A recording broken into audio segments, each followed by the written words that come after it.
Hello मेरे प्यारे भाइयों और बहनों, आज का जो टॉपिक है एकदम बिल्कुल आसान भाषा में चक्रवृद्धि ब्याज निकालने वाला है। कब? जब ब्याज छमाही संयोजित होगा, जब ब्याज तिमाही संयोजित होगा, इस स्थिति में चक्रवृद्धि ब्याज निकालना है। इसमें क्या करते, बहुत से छात्र चक्रवृद्धि ब्याज को जब छमाही तिमाही संयोजित करके सवाल देता है ना, तो कंफ्यूज हो जाते हैं, बना ही नहीं पाते हैं। वो लगते हैं घबराने, ये तो मैंने पढ़ा नहीं, ये कैसे बनेगा। तो आओ उसका समाधान इस वीडियो में करते हैं। और वीडियो अच्छा लगा तो ज्यादा से ज्यादा क्या करना बाबू, वीडियो को शेयर करना और चैनल को सब्सक्राइब करना, और आप भी सब्सक्राइब करना और दूसरों को भी सब्सक्राइब करवाना। ठीक है बाबू, अब चलते हैं टॉपिक पर। तो हमारा टॉपिक क्या है बाबू कि 800 रुपया का 10% वार्षिक ब्याज की दर से। कितना रुपया बाबू? 800 रुपया का 10% वार्षिक ब्याज की दर से। तब P बराबर कितना जी? 800 रुपया हो गया। वार्षिक ब्याज की दर से 1/2 वर्ष में, यानी समय बराबर कितना दिया है? तो 1/1/2 वर्ष।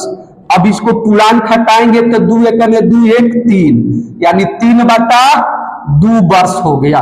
समय बराबर 3/2 वर्ष में चक्रवृद्धि ब्याज कितना होगा? चक्रवृद्धि ब्याज कितना होगा? R बराबर कितना दिए? 10%। समझ में आ रहा बाबू? सबको मैंने क्या कर लिया, छाट लिया। अब कह रहे चक्रवृद्धि ब्याज कितना होगा यदि ब्याज छमाही संयोजित होता हो। कैसा संयोजित बाबू? छमाही संयोजित होता हो। समझ में आ रहा कि नहीं जी? यही तो मार्केबल पॉइंट है कि यदि ब्याज छमाही संयोजित होता हो। अब आओ पढ़ते हैं, लिखेंगे क्या बाबू? जब ब्याज छमाही संयोजित हो, जब ब्याज छमाही संयोजित हो, छमाही संयोजित हो, जब ब्याज छमाही संयोजित हो तब। ओके बाबू, जब ब्याज छमाही संयोजित हो तब। अब यहां से क्या हो जाएगा जी? अब यहां पर P बराबर क्या हो जाएगा बाबू? तो P बराबर 800 रुपया हो गया। 800 रुपया P तो बदलेगा नहीं, या छमाही संयोजित हो या तिमाही संयोजित हो, यानी संयोजित वाले सवाल में P नहीं बदलता है, तो बदलेगा क्या बाबू? तो T बदलेगा। अब T बराबर क्या है जी? तो 3/2 वर्ष। तब क्या लिखेंगे इसको बाबू? T बराबर 3/2 गुणे 1 वर्ष। अब 1 वर्ष में कौ गो छमाही बाबू? तो 2 गो छमाही होता है। कितना छमाही जी? 2 छमाही। तब T बराबर क्या बाबू? 3/2 गुणे 1 वर्ष के जगह पर 2 छमाही लिख देंगे, गुणा कर देंगे। अब 2 से 2 कट गया। T बराबर क्या मिला बाबू? तो 3 छमाही। कौ गो छमाही बाबू? 3 छमाही मिल गया। ठीक है। अब अगला नंबर किसका है जी? अब है दर का। तो अब यहां से क्या हो जाएगा बाबू? R बराबर कौ प्रतिशत है? 10%। तो ये जितना भी मैटर दिया है ना, 1 वर्ष के लिए दिया है, यानी यह जो है वार्षिक रूप में दिया है। और जब वार्षिक रूप में दिया है और कह रहा है कि छमाही संयोजित होता है, तब उसको छमाही में बदलेंगे। तो जब छमाही में बदलेंगे तब समय में 2 से गुणा कर देंगे और दर में 2 से भाग कर देंगे। ये समझ में आया कि नहीं?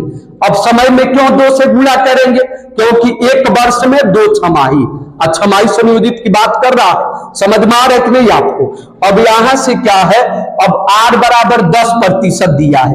इसका मतलब ये वार्षिक का मैटर दिया है, छमाही का मैटर नहीं दिया है। इसको छमाही में जब बदलेंगे तब 2 से क्या कर देंगे? 2 छमाही में जी 1 वर्ष में, तो 2 से भाग देंगे, तो 5/2%, यानी R बराबर 5%। ओके बाबू, क्लियर है जी? अब यहां से क्या ज्ञात करेंगे? A बराबर P1 + R/100 और सबके पावर T। अब A बराबर सबका मान रखेंगे। अब P कितना है बाबू? तो 800 है, और 1 + R कितना है? तो 5 है, बाटा में 100, और T कितना बाबू? 3, तो 3 रख दिए। अब A बराबर 800 और यह क्या बाबू? 100 और +5, अब बटवा में 100, के पावर 3। अब a बराबर 800 और यह 105 बटा में 100 के पावर 3। अब 105 है ना बाबू, 105 को 5 बटा में 100। अब इसको कितने बार गुणा करेंगे? 3 बार, क्योंकि पावर कितना है? 3 है। अब क्या लिखेंगे बाबू? तो a बराबर 800 गुणे 105 बटा 100, फिर से 105 बटा 100, फिर से 105 बटा 100। समझ में आ रहा कि नहीं? अब 2 जीरो से 2 जीरो कैंसिल। ओके बाबू, अब यह क्या हो जाएगा? 21 पचे 105, 20 पचे 100, फिर से 21 पचे 105, 20 पचे 100। अब ऊपर क्या बाबू? तो क्या हो गया आपका? 105 गुणे 21 गुणे 21 करेंगे तो कितना हो जाएगा? तो 21 गुणे 21। अभी यहां पर भी है, अभी और कटाना बाकी है जी। अब 105 ना है जी, तो फिर से क्या बाबू? 21 पचे 105 और 4 पचे 20 हो गया ना बाबू। अब 4 से कितने बार में जी?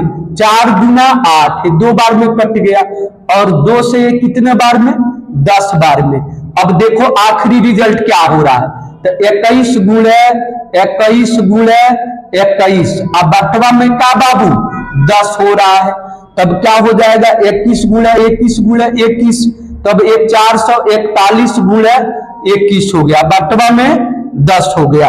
अब यहां पर गुणा करेंगे ना जी, तो 441 गुणे 21, तो 1 4 4 हो गया, ये 2 हो गया, 4 दूना 8, 4 दूना 8, 1 ये 6 हो गया, 8 4 12 के 2 हो गया, और 8 1 9 हो गया।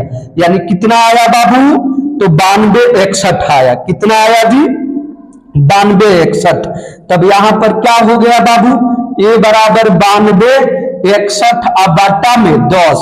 अब 10 से भाग देंगे तो कौन के बाद दशमलव लगेगा जी? इधर से एक अंक के बाद ना, तो a बराबर 92 61 यानी 92 यानी 926.1 रुपया। a बराबर कितना बाबू? तो 926.1 रुपया। समझ में आया कि नहीं? अब क्या निकालना है? CI निकालना है, चक्रवृद्धि ब्याज। तो CI बराबर क्या होता है बाबू? तो a माइनस पी, तब CI बराबर a देख लो, तो 926.1 और माइनस पी कितना है जी? 800 है। कितना है बाबू? 800 है। तो CI बराबर कितना हो गया जी? अब क्या करेंगे यहां से?